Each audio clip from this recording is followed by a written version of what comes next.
Sa mundong ginagalawan natin, hindi lahat ng puno ay nagbibigay buhay. Ang ilan, tahimik na pumapatay. Magaganda sa mata, ordinaryo sa tingin. Pero kapag nilapitan, hinawakan, o minsan kahit tiningnan lang ng mali, maaari itong maging huling pagkakamali mo. Sa video na ito, tatalakayin natin ang 10 pinakadelikadong puno sa buong mundo at kung bakit mas mabuting kilalanin sila bago pa mahuli ang lahat.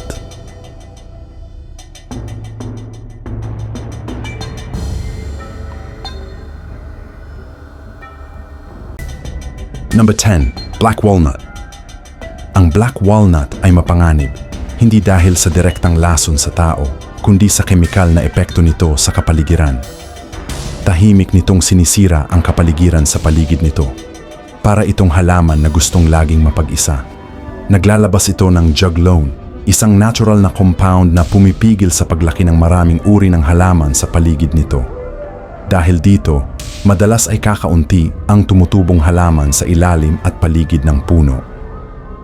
Bagamat ang pinakalaman na bunga ng black walnut ay kinakain ng mga squirrel at maging ng mga tao, ang balat naman ng kahoy at maging balat ng bunga ng punong ito ay delikado sa juglone. Kaya't iba yung pag-iingat ang kailangan sa paghahanda nito.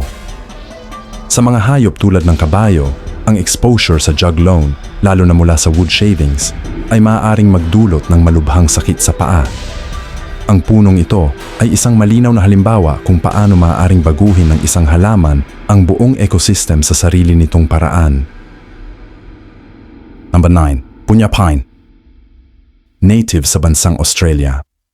Hindi tulad ng iba sa listahang ito, ang Bunya Pine Tree ay hindi nakakalason, ngunit nakamamatay pa rin sa maling pagkakataon. Ang mga kone nito ay napakalaki at napakabigat, maaaring umabot ng ilang kilo, at nahuhulog mula sa matataas na sanga ng walang babala. Kapag tumama ito sa ulo o katawan ng tao, maaari itong magdulot ng malubhang pinsala o kamatayan. Dahil dito, may mga lugar sa Australia na ipinagbabawal ang paglapit sa ilalim ng Bunya Pine Tree kapag panahon ng pagbagsak ng cone. Isang bihirang kaso kung saan ang isang puno ay itinuturing na public safety hazard. May mga naging ulat na ring aksidente na ang pinagmumulan ay ang pagbagsak ng bunga nito.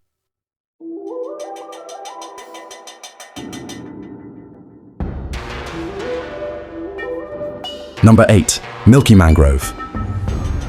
Ang Milky Mangrove ay isang puno na tila tahimik sa mga bakawan, ngunit nagtatago ng mapanirang depensa. Ang puti at malagatas na dagta nito ay naglalaman ng mga kemikal na kapag tumalsik sa mata ay maaaring magdulot ng pansamantala o permanenteng pagkabulag. Kapag napunta naman sa balat, nagiging sanhi ito ng matinding paso at pamamaga. Noong sinaunang panahon, ginamit ang dagta ng punong ito bilang lason sa mga sandata at minsan ay inihahalo sa usok upang itaboy o patayin ang mga kalaban.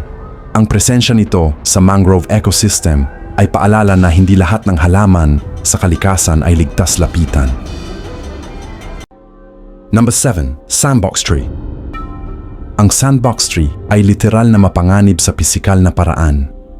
Ang bunga nito ay parang kahon na kapag natuyo at nahinog ay sumasabog ng malakas. Itinatapon ang mga buto nito sa malalayong distansya na may lakas na kayang makasugat o makapinsala sa mata. Ang puno ay may makakapal at matatalim na tinik na parang natural na barbed wire. Nagsisilbi itong depensa laban sa hayop at tao. Bukod dito, ang dagta ng sandbox tree ay naglalaman ng mga nakalalasong sangkap na nagdudulot ng matinding iritasyon sa balat at mata at ginagamit noon bilang lason sa pana ng mga katutubong mangangaso. Number 6. Angel's Trumpet. Isang puno na namumulaklak na hango ang pangalan sa trompeta. Isang kagamitang pangmusika. May malalaki at mababangong bulaklak. Ngunit nagtataglay ito ng mga kemikal na may malakas na epekto sa utak at nervous system. Ang mga sangkap tulad ng scopolamine at atropine na tinataglay ng punong ito ay maaaring magdulot ng hallucinations, pagkalito, pagkawala ng memorya at kawalan ng kakayahang makilala ang realidad. Maraming aksidente ang naiuugnay sa maling paggamit ng halaman na ito dahil ang taong nalason ay maaaring mawalan ng kontrol sa sariling kilos. Sa kabila ng ganda nito, ang Angel's Trumpet ay isang paalala na ang kagandahan sa kalikasan ay minsan may kaakibat na panganib. Number 5. Oleander Tree. Maganda, mabango, at karaniwang tanim sa mga hardin, ngunit ang oleander ay isa sa pinakamapanganib na ornamental plants sa mundo. Ang mga makukulay nitong bulaklak ay kaakit-akit. Subalit ang bawat bahagi ng puno, mula dahon hanggang ugat, ay naglalaman ng cardiac glycosides na direktang nakaaapekto sa puso. May mga naitalang kaso kung saan ang paggamit ng oleander na kahoy bilang pang-ihaw ay nagresulta sa pagkalason sa pagkain. Kahit usok ng sinunog na oleander ay nakamamatay. Maaari itong magdulot ng pagsusuka, pagkahilo, irregular na tibok ng puso, at kamatayan sa mga taong nalason nito. Delikado ito sa mga bata at maging sa mga hayop. Ang oleander ay isang halimbawa ng halamang maganda, ngunit mapanlinlang. Kung maari, ito ay iwasan. Number 4. Strychnine Tree. Ang strychnine tree ay kilala bilang pinagmumulan ng isa sa pinakamalakas na plant-based poison sa mundo. Naglalaman ng strychnine at brucin ang mga buto nito, mga kemikal na labis na nagpapasigla sa nervous system. Sa maliit na dosis, nagdudulot ito ng panginginig at matinding muscle spasms. Sa mas mataas na dosis, nagiging sanhi ito ng malulubhang kumbulsyon na maaaring humantong sa pagkamatay dahil sa respiratory failure. Ang panganib ng punong ito ay nasa katotohanan ang pagitan ng konti at nakamamatay na dosis ay napakanipis, kaya kahit kaunting maling paggamit ay maaaring maging fatal. Number 3. Gimpy-Gimpy Tree. Ang Gimpy-Gimpy ay marahil ang pinakamasakit na halaman sa mundo.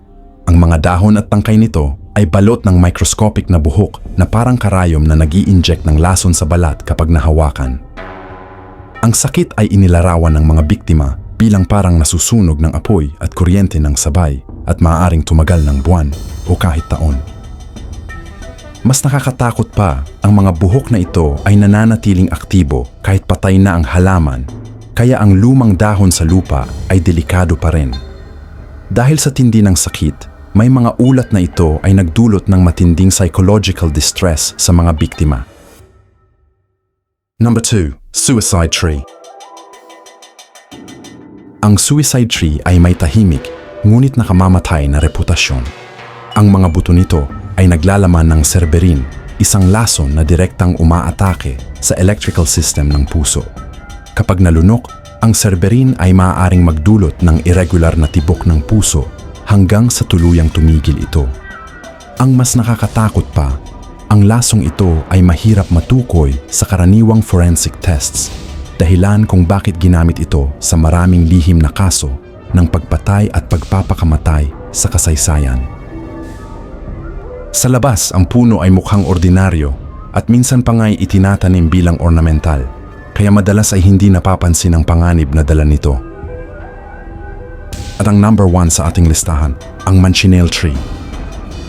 Ang Manchineel ay itinuturing na pinakamapanganib na puno sa mundo dahil halos lahat ng paraan ng pakikipag-ugnayan dito ay maaaring magdulot ng pinsala.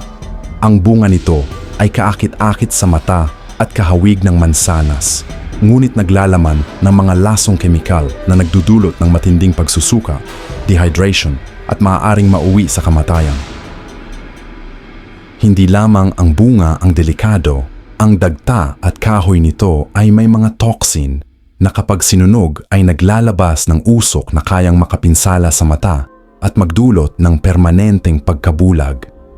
Kahit ang simpleng pagkanlong sa ilalim ng puno nito habang umuulan ay mapanganib dahil ang tubig na dumadaloy mula sa mga dahon ay humahalo sa lason at maaaring magdulot ng paso at paltos sa balat. At yan ang ating 10 pinakadelikadong puno sa buong mundo. Mas mainam na ang may alam At ito ay hindi para magbigay takot, kundi para maging babala. Kung nagustuhan mo ang video na ito, huwag kalimutang mag-like, mag-subscribe at i-share dahil ang kaalamang ito ay maaaring magligtas ng buhay.